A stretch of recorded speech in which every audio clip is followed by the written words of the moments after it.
The WTA has just made a move that could reshape Alex Eala's entire career, and fans are already calling it pure gold.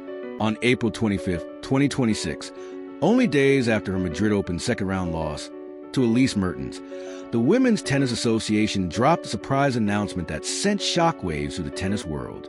It wasn't about rankings. It wasn't about rule changes. It was about Alex Eala. And the reaction? Explosive.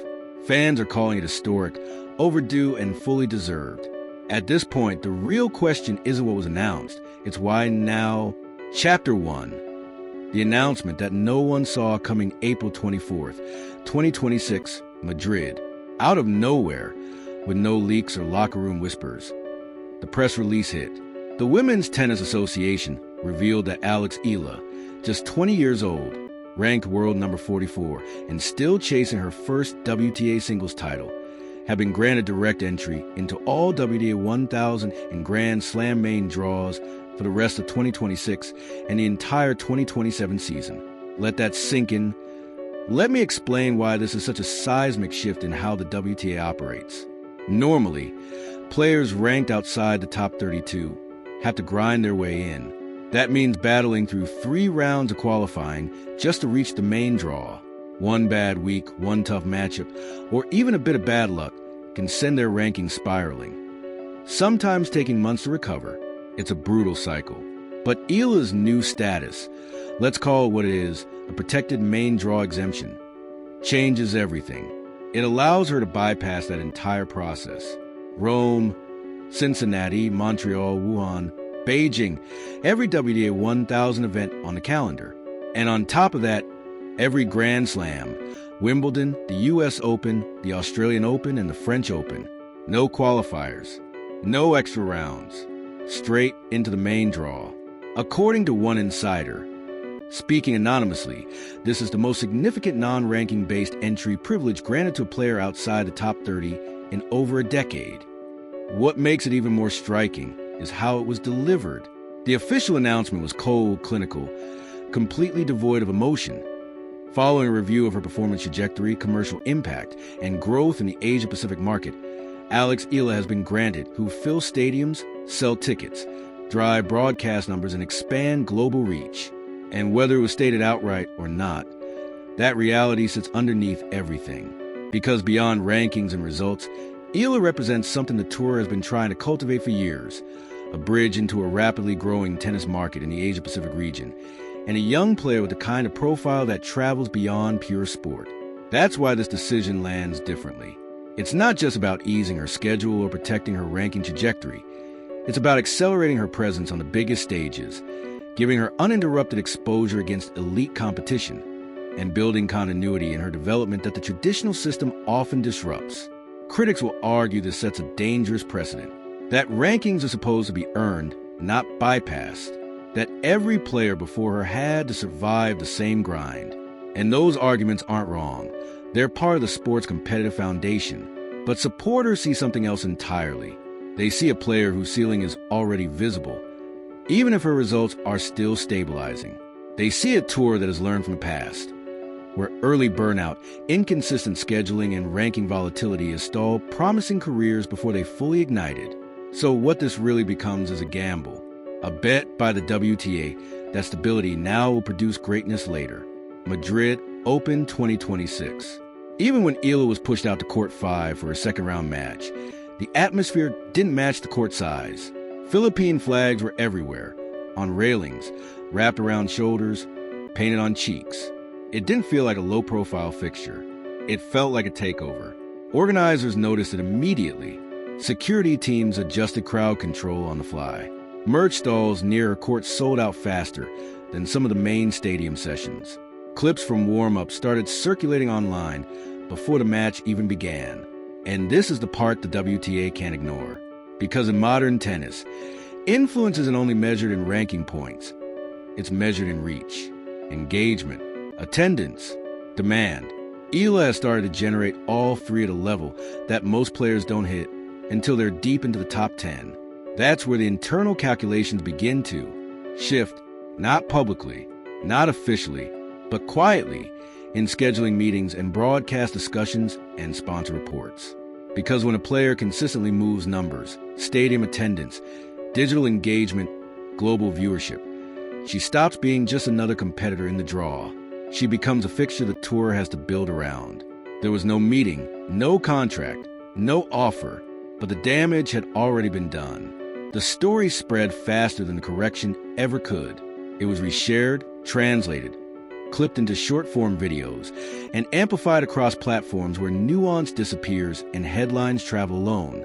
Within days, Eala and billion-dollar deal were being mentioned in the same breath as if it were fact.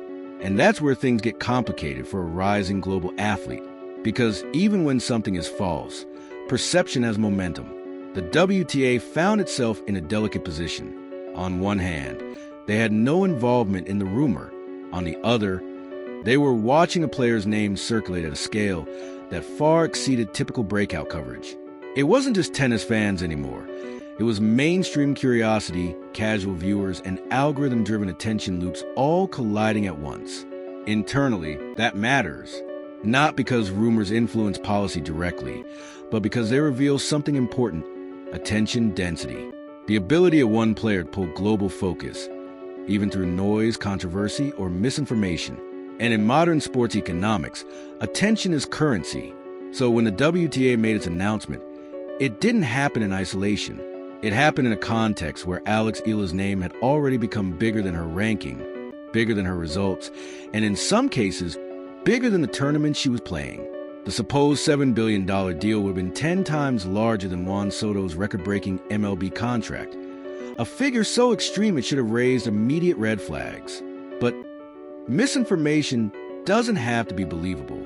It only has to be shareable.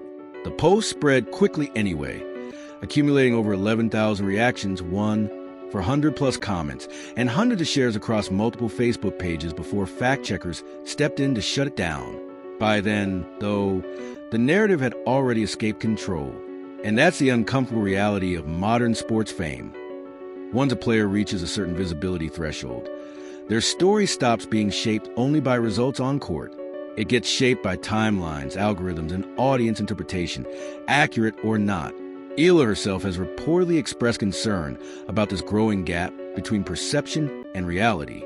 At just 20 years old, she's still developing her game, still learning consistency at the highest level, still adjusting to life on tour. But the online world often frames her as if she's already a finished product. The WTA's direct entry decision, in that context, functions as more than scheduling support. It becomes a stabilizing statement, a way of reasserting institutional authority over narrative. It's the tour effectively saying, this is not defined by viral claims, exaggerated headlines, or anonymous posts. This is defined by official structure, official recognition, and official investment. And when the announcement finally broke, the reaction wasn't divided the way many expected. There was no controversy spiral, no major backlash, no debate over fairness dominating the discourse. Instead, the tennis world lit up with something simpler and rarer: celebration, down across time zones. But the impact is only just beginning to settle in.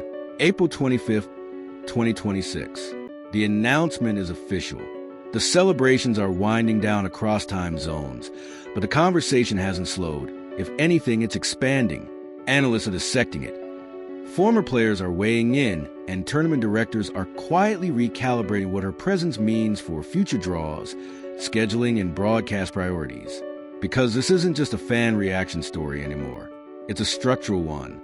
For the WTA, Eala has moved into a category that doesn't sit neatly inside traditional rankings logic.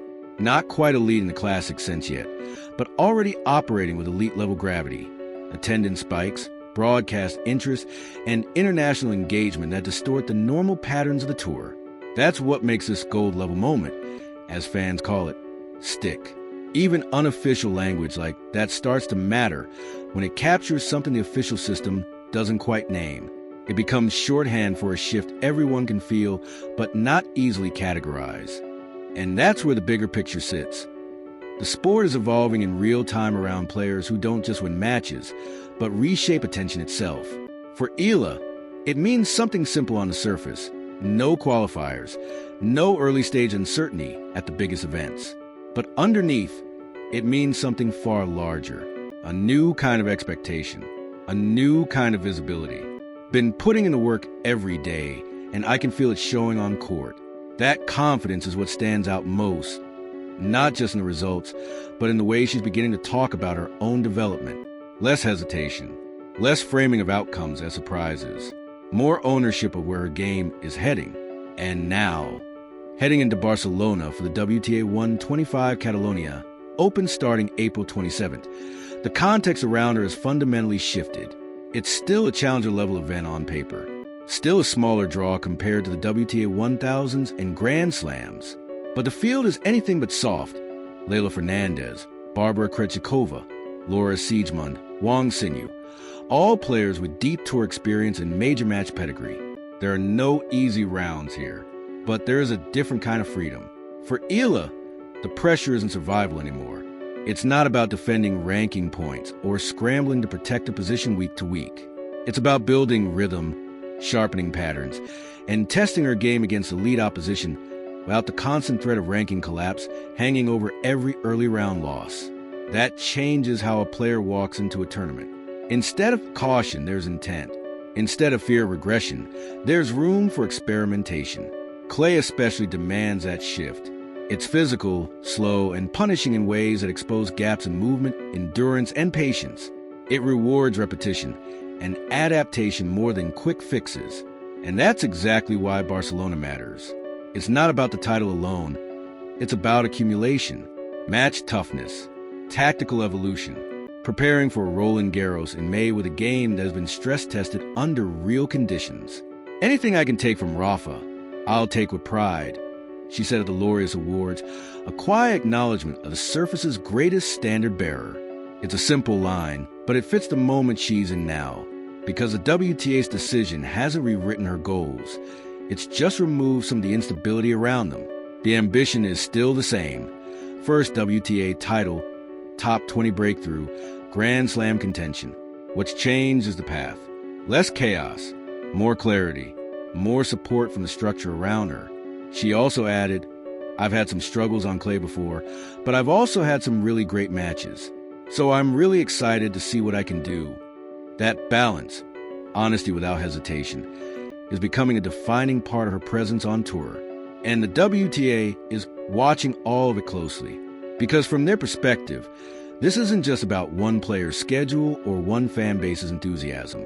It's about recognizing a shift in how the sport grows in the modern era, where global engagement, digital reach, and regional momentum can reshape priorities alongside rankings and results.